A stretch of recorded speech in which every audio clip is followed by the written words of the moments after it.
মিস্ত্রি হও সেটাও হলেন, ঝাড়ুদার হও সেটাও হলেন, আজান দাও সেটাও হলেন। তার মানে হজের যে পরীক্ষা নিলেন এটাতেও কথা কর, শুনতেছেন? চারটা ভয়ঙ্কর পরীক্ষা নিলেন, চারটাতে পাস। পরীক্ষা নাম্বার 5। আল্লাহ বললেন ইব্রাহিম বয়স কত? সাইয়েদনা ইব্রাহিম বললেন 80 বছর। আল্লাহ বললেন নিজ হাতে নিজের সুন্নাতে খাতনা সেরে দাও। সহিহ বুখারীর বর্ণনা, ইখতাতানা সাইয়েদনা ইব্রাহিম আলাইহিস সালাম ওয়া হুয়া ইবনু 80 সানা বিল কদুম। বুখারীর বর্ণনা, 80 বছর বয়সে কুঠার দিয়ে লজ্জাস্থানের সামনের চামড়াটা কেটে নিজ হাতে নিজের সুন্নাতে খাতনা সেরেছে। এমনি এমনি আল্লাহর প্রিয় হন নাই, এমনি এমনি গোটা বিশ্বের মানুষদের লিডার হন নাই। পরীক্ষার পর পরীক্ষা দিয়ে তিনি আল্লাহর সম্মানের চেয়ারে আসীন হয়েছেন। চিল্লায় বলেন ঠিক কি না? এজন্য ঈমান ছেড়ে দাও, তা না হলে আগুনে ফেলবো। সাইয়েদনা ইব্রাহিম বলে জীবন যাবে কিন্তু ঈমান যাবে না। তার মানে আগুনের পরীক্ষায় পাস। চিল্লায় বলেন আগুনের পরীক্ষায়। পরীক্ষা নাম্বার 2, একটার পর একটা পরীক্ষা নিতে আল্লাহ শুরু করলেন। আল্লাহ বললেন ইব্রাহিম যাও, কলিজার টুকরা সন্তানকে আর হাজারকে, আমরা ওনারা ডাকি বিবি হাজরা, আমরা কি ডাকি বাংলাদেশে? আসলে নাম কি? হাজার। যাও তোমার স্ত্রী হাজারকে আর ইব্রাহিমকে মক্কার ধুধু প্রান্তরে ফেলে দিয়ে আস। ওখানে মানুষ নাই, প্রাণী নাই, জনমানব শূন্য। দেখি আমার কদ্দুর ভালোবাসো। বলতে দেরি টু শব্দ নাই, মরুভূমিতে ফেলে দিয়ে আসলেন। তার মানে পরীক্ষা নাম্বার 2তেও কথা বলেন, 2তেও। পরীক্ষা নাম্বার 3, আল্লাহ বললেন ইব্রাহিম দেখি তোমার হৃদয়ে আমার জায়গা কতটুকু। যাও কলিজার টুকরা সন্তান ইসমাইলের গলার মধ্যে তলোয়ার লাগাও। সাইয়েদনা ইব্রাহিম বিয়ে করার পর থেকে আল্লাহর কাছে চাইতে চাইতে শেষ, মাগা সন্তান হয় না। ওনার প্রথম সন্তানটা হয়েছিল সাইয়েদনা ইসমাইল যখন জন্মগ্রহণ করেছে। ইব্রাহিমের বয়স ছিল 86 বছর। সুবহানাল্লাহ কইতে মনে চায় না? এই এলাকায় আসেনি 86 বছর বয়সে সন্তান হয়েছে? হ্যাঁ, এরকম শক্তিশালী পুরুষ কেউ আছে? 86 বছর বয়সে তো হাঁটতেই পারে না। কথা কন। সাইয়েদনা ইসমাইলকে যখন আল্লাহ তাআলা সাইয়েদনা ইব্রাহিমকে উপহার দিয়েছেন তখন সাইয়েদনা ইব্রাহিমের বয়স, চিল্লায় বলেন কত? 86 বছর বয়সে যে কলিজার টুকরা সন্তানটাকে হাতে পেলেন, চাঁদের মতো সুন্দর ছেলে। আল্লাহ বললেন দেখি আমার হৃদয়ে তোমার জায়গা কতটুকু, ইসমাইলরে জবাই করো। বলতে দেরি, ছুরি লাগাতে দেরি হয় না। তার মানে এই পরীক্ষায় পাস। একটার পর একটা আল্লাহ পরীক্ষা নিয়েছেন, একটার পর একটা পরীক্ষা। আগুনের পরীক্ষায় পাস, ফ্যামিলি বিসর্জন দাও পাস, কলিজার টুকরা সন্তানের গলায় ছড়ি লাগাও পাস।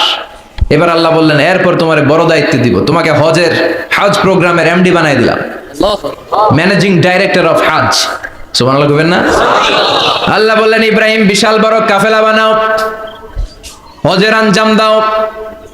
সাইয়েদনা ইব্রাহিম বললেন আল্লাহ দুদুমরু প্রান্তর, জনমানব শূন্য, মানুষ নাই, পাখি নাই, কেউ নাই, কিভাবে আমি হজের আঞ্জাম দেব?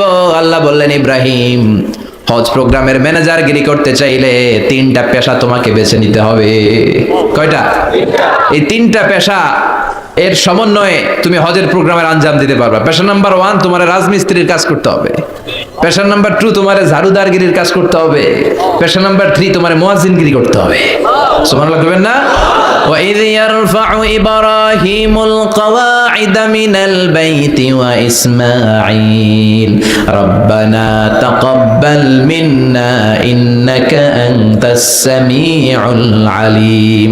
সাইয়েদনা ইব্রাহিম আর কলিজার টুকরা সন্তান ইসমাইলকে নিয়ে রাজমিস্ত্রির কাজ শুরু করে দিলেন। আল্লাহু আকবার। কাবা ঘর ভেঙে চুরমার, বাপ বেটা মিলে রাজমিস্ত্রির কাজ, পাথর কেটে কেটে বাপ বেটা মিলে কাবা ঘর বানায়। পেশা নাম্বার 1 শেষ। পেশা নাম্বার 2 ঝাড়ুদারগিরি। পেশা নাম্বার 2 কি? আল্লাহ বললেন তাহিরা বাইতিয়া লিত-তাইফিনা ওয়াল আকিফিনা ওয়ার রুকআইস সুজুদ। বাইতি আমার কাবা ঘর, লিত-তাইফিনা তাওয়াফকারীদের জন্য, ওয়াল আকিফিনা ইতিকাফকারীদের জন্য, ওয়ার রুকআইস সুজুদ রুকুকারীদের জন্য, সিজদাকারীদের জন্য। ঝাড়ু দাও। বাপ বেটার রাজমিস্ত্রিগিরি শেষ, এবার ঝাড়ুদারগিরি শুরু। সুবহানাল্লাহ বলেন।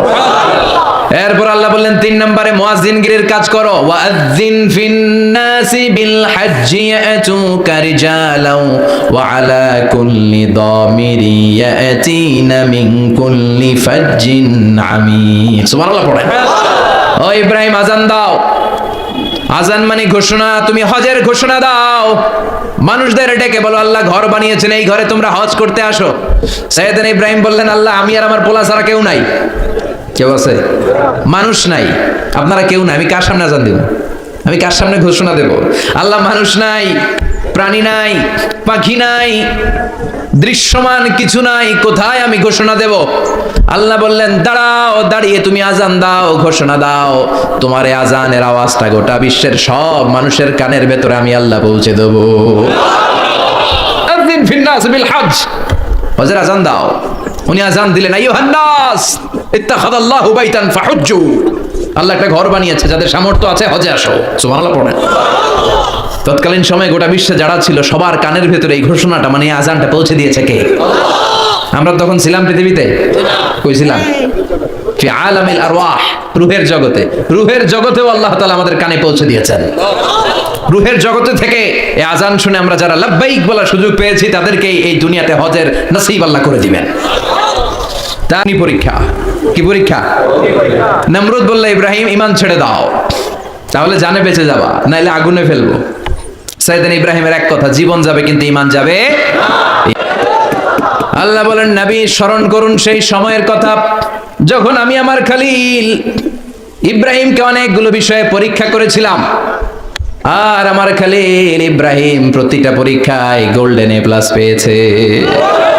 প্রতিটা পরীক্ষায় সফলতার সাথে আমার ইব্রাহিম উত্তীর্ণ হয়েছে। আর ফলাফল স্বরূপ আমি বলেছি, ইন্নী জাইলুকা লিন-নাসি ইমামা। ইব্রাহিম, এতগুলো কঠিন পরীক্ষা নিলাম, একটাও ফেল মারলাম না, সবগুলাই পাস। যাও, এর বদৌলতে তোমার আমি গোটা বিশ্বের মানুষদের ইমাম বানায় দিলাম। ইমাম মানে নেতা। ইমাম মানে কি? নেতা। নেতা হওয়া এত সহজ না। আগুনে পুড়িয়ে পুড়িয়ে যেমনি খাঁটি সোনা বানানো হয়, তেমনি কষ্টি পাথর দিয়ে যাচাই করে করে, পরীক্ষা করে করে আল্লাহ তাআলা সাইয়েদনা ইব্রাহিমকে এই মর্যাদার আসনে বসিয়েছেন। আল্লাহ বলে, অনেকগুলো পরীক্ষা আমি নিয়েছি সাইয়েদনা ইব্রাহিমকে। আল্লাহ যারে পছন্দ করে বেশি, তার জীবনে পরীক্ষাও। বিশ্বনবী বলেন, আশাদ্দুন নাসি বালাআন আল আম্বিয়া। এই দুনিয়ার বুকে সবচাইতে বেশি পরীক্ষা নেয় আল্লাহ নবীদের। সুম্মাল আমসাল ফাল আমসাল, তারপরে সিদ্দিকিনদের, তারপরে শুহাদাদের, তারপরে সালিহিনদের। ইবতালার রাজুলু আলা হাসাবি দীনিহি, যেই ব্যক্তির দিনদারি বেশি, তার জীবনে পরীক্ষাও। বিশ্বনবীর আল্লাহ সান্ত্বনা দিচ্ছেন, নবী ওরা আপনারে গণক বলে, ওরা আপনারে জাদুকর বলে, ওরা আপনারে কবি বলে, ওরা আপনারে পাগল বলে, কিন্তু আপনি হতাশ হবেন না। একটার পর একটা পরীক্ষা আপনার উপর চেপে বসেছে, এগুলো দেখে ভয় পাওয়ার কোনো কারণ নাই, কারণ মুমিন ভয় পায় না। চিল্লায় এখন ঠিক কিনা? ও নবী, আপনি বিচলিত হবেন না, হতাশ হবেন না। আপনার আগে যেই নবীর জীবনেও পরীক্ষা ছিল কি ছিল না? আমি আমার খলিল ইব্রাহিমকে অনেকগুলো পরীক্ষা নিয়েছি, প্রতিটা পরীক্ষায় সাইয়েদনা ইব্রাহিম পাশ করেছে। বিশ্বনবীকে আল্লাহ সান্ত্বনা দিচ্ছেন। সুবহানাল্লাহ পড়ে। বিশ্বনবী হতাশ হবেন না। ডোন্ট বি স্যাড, লা তাহজান, নেভার লুজ হোপ। ও নবী, আশা হারাবেন না। আপনার উপর যেমন পরীক্ষা আছে, সাইয়েদনা ইব্রাহিমের উপরও পরীক্ষা ছিল। সব আল্লাহ বললেন, ওয়া ইয বিতালা ইব্রাহিম রাব্বুহু বিকালিমাতিন ফাআতাম্মাহুন্না ক্বালা ইন্নী জাইলুকা লিন-নাসি ইমামা। ও নবী, স্মরণ করুন সেই সময়ের কথা যখন আমি আমার খলিল ইব্রাহিমকে অনেকগুলো পরীক্ষা নিয়েছিলাম, আর প্রতিটি পরীক্ষায় আমার খলিল সফলতার সাথে উত্তীর্ণ হয়েছিল। ফলাফল স্বরূপ আমি ইব্রাহিমকে জানিয়ে দিলাম, যাও ইব্রাহিম, গোটা বিশ্বের মানুষের জন্য তোমার নেতা বানাইয়া দিলাম। তিনি আমাদের নেতা, leader of the all human being on earth. পৃথিবীতে যারা আছে সবার নেতা। চিল্লায় এখন ঠিক কিনা? সাইয়েদনা ইব্রাহিমের পা লেগেছিল একটা পাথরে, ওই পাথরটারে মুসল্লা বানায় দিল কে? ওয়াত্তাখিযু মিন মাকামি ইব্রাহিম মুসাল্লা। আল্লাহ বললেন, ইব্রাহিমের দাঁড়ানোর জায়গার পাথরটারে তোমরা মুসল্লা বানিয়ে নাও। হজ করছেন কারা কারা দেখি? অথবা উমরা? আরো বাড়ছে উমরা করতে, মাশাআল্লাহ। যাদের হাত ওঠে নাই, এরাও যেন আল্লাহ অতি শীঘ্রই হজ করতে পারে, উমরা করতে পারে। আরে কি বরকতের জায়গা! আল্লাহ বারবার নসিব করো তুমি। কি বরকতের জায়গা! প্রতিদিন 120টা রহমত নাজিল হয় এই কাবা ঘরকে কেন্দ্র করে। সিত্তুন আলী তাইফিন, 60টা রহমত যারা খালি তাওয়াফ করে। এই তাওয়াফের ইবাদতটা ওই জায়গা ছাড়া পৃথিবীর কোথাও করা যায়? কথা বলেন। এজন্য 60টা রহমত যারা তাইফিন তাওয়াফ করে, আর বাঈনা লিল মুসাল্লিন, আর 40টা রহমত যারা কাবা ঘরে নামাজ পড়ে। 40 আর 60 100, বাকি রইল কয়টা? ওয়াল 20 লিন নাযিরিনা ইলাল কাবা। বাকি 20টা যারা তাওয়াফও করে না, সালাতও পড়ে না, খালি কাবা ঘরের দিকে তাকায় থাকে, কাবা ঘরের দিকে ফেল ফেল করে তাকায় থাকলো, আমলনামায় 20টা রহমত নাজিল করে কে? এত বরকতের ফ্যামিলি। সাইয়েদনা ইব্রাহিম সন্তান হলো ইসমাইল, স্ত্রীর নাম হাজার। 3 জনের ফ্যামিলি, চিল্লায় বলেন কয়জন? এই 3 জনের ফ্যামিলির এত বরকত, যেই জায়গায় হাত লেগেছে জায়গাটারে বরকতময় করেছে কে? যেখানে পা লেগেছে বরকত দিয়ে ভরে দিয়েছে কে? সাইয়েদনা ইব্রাহিম রাজমিস্ত্রিগিরি যখন করতেছিলেন, বানাতে বানাতে আর নাগাল পায় না, আল্লাহ বলে এই পাথরটার উপরে দাঁড়াও। উনি দাঁড়ালেন, এবার যতটুকু উপরে ওঠা লাগে পাথরটা অটোমেটিক্যালি উপরে উঠে যায়, যতটুকু নামা লাগে অটোমেটিক্যালি নিচে নেমে যায়। পৃথিবীর কোন পাথরে আপনি ইচ্ছা মতো লাথি মারলে ওখানে পায়ের দাগ পড়বে না।